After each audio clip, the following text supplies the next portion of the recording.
بسم الله الرحمن الرحيم. السلام عليكم ورحمة الله وبركاته، يا رب تكونوا بخير. في فيديو قبل كده شرحنا فيه مكنة جاك اللي هي الزجزاج، وقلنا فيه كل تفاصيل المكنة وانا جبتها منين. وان شاء الله ناوية ابدأ معاكم سلسلة تعليمية لجميع المشروعات اللي انا بعملها. اي مشروع ان شاء الله هنفذه او انتوا حابينه ان شاء الله هنعمل له فيديو مفصل. ولو في اي اسئله اكتبوا برضو في الكومنتات، لان في ناس كتير بتسالني على دورات تدريبيه او كورسات، وانا بصراحه قلت افضل ان انا اي حاجه اعرفها انزلها على القناه افضل. هعمل معاكم هنا بدايه. انا عملت قبل كده كوستر، هنرجع نعمله تاني مع بعض.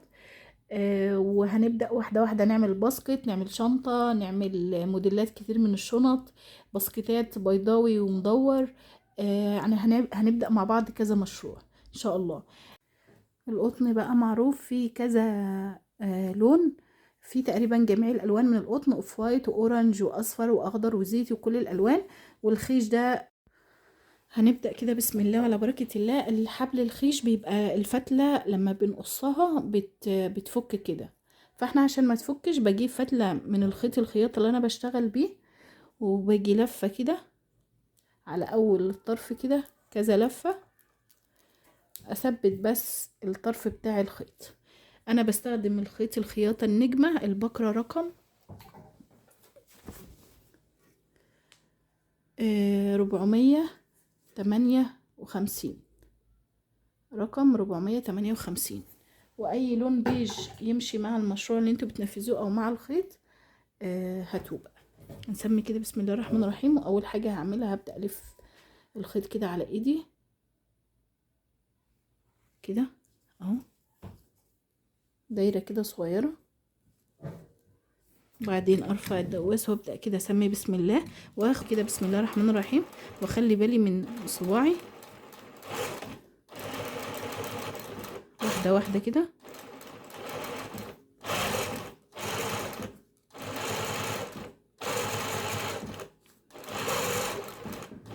اخيط اثبت بس الغرز اللي هي في الدايره، يعني لما اكبر الدايره شويه بعد كده ابدا اثبت من جوه، ارجع يعني بالخياطه من جوه تاني.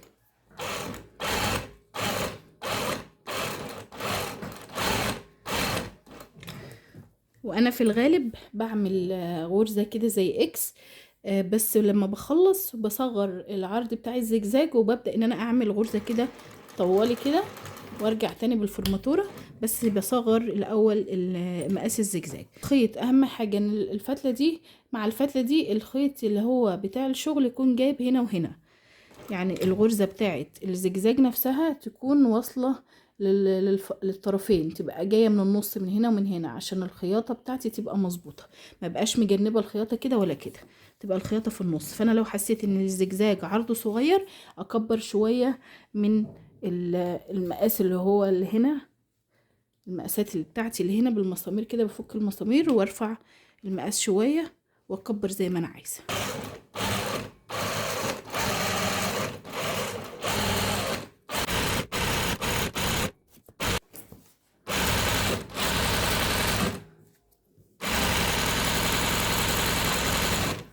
طيب انا بفضل اشتغل كوستر بالمقاس اللي انا محتاجاه لغايه ما اوصل، سواء كوستر عايزاه 40 عايزاه 30 عايزاه 50 عايزاه 10 سنتي، اي مقاس انا محتاجاه. اخر حاجه بخلصها او خلصت مقاس الكوستر بقص الخيط، وباجي كده على طرف الخيط ده واحاول ان انا اقص وعلى الطرف كده واجي قصه بزاويه كده عشان اطرف الخيط يبقى رفيع من هنا،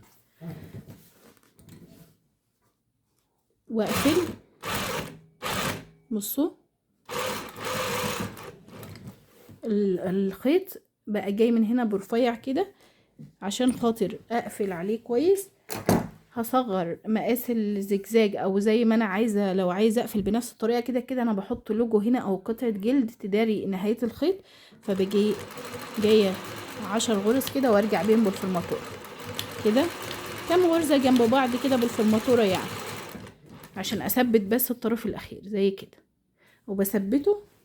بعد كده بقى انضف شغلي وخلاص كده انا شغلي بقى جاهز. طيب انا زي ما قلت لكم ان انا انتوا لو حابين تعملوا كده اعملوا، مش حابين خلاص. انا بحب اعمل هنا حرف اكس كده بالغرزة الزجزاج برضو بالفرماتورة رايح جاي كده، برضو كام غرزة كده، وبعدين اجيبها عكس كده تثبيت بس لاول غرز، عشان لو حاجة طبعا الشغل كله بيبقى ضغط على اول فتلة دي، فما تسقطش لتحت كده، تبقى مظبوطة. عايزين تخيطوها خياطة كده كذا مرة على بعض بحيث ان هي تبقى مش لازم اعمل حرف الاكس ده، مفيش مشكلة.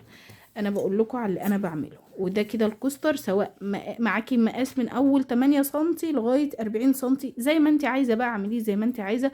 الكوسترات السفرة او حتى لو عملتوها ستايل اللي هو بيتعلق على الحيطان ده، اللي هو البوهو او المعلقات، بعملهم برضو عادي بنفس الطريقة. بعمل الكوستر، ولو حابة ان انا اعمل له مثلا يد تتعلق منها، برحل الخيط كده شوية طبعا مع الخياطة، وبعمل تعليقة كده صغيرة تتعلق منها. بعملها في نهاية الخيط، يعني قبل ما انهي الخيط بعمل فتلة كده، نفس الخيط اللي انا شغاله بيه ده مثلا خلاص هنهي اهو، باجي جايه كده سايبه طرف كده من الاخر، واجي عاملاه زي نظام علقه كده يتعلق لو في مسمار ولا حاجه. ده كده بالنسبه للكوستر، سهل خالص، ما فيهوش اي حاجه، والتكنيك بتاعه بسيط وسهل. طبعا مقاسات الكوسترات السفرة دايما بتبقى من 30 ل 35 سنتي، وفي ناس بتعمل مقاس ال 15 او 8 للكوبايات. ده بالنسبه للكوستر. ان شاء الله المشروع الجاي هننفذ باسكت.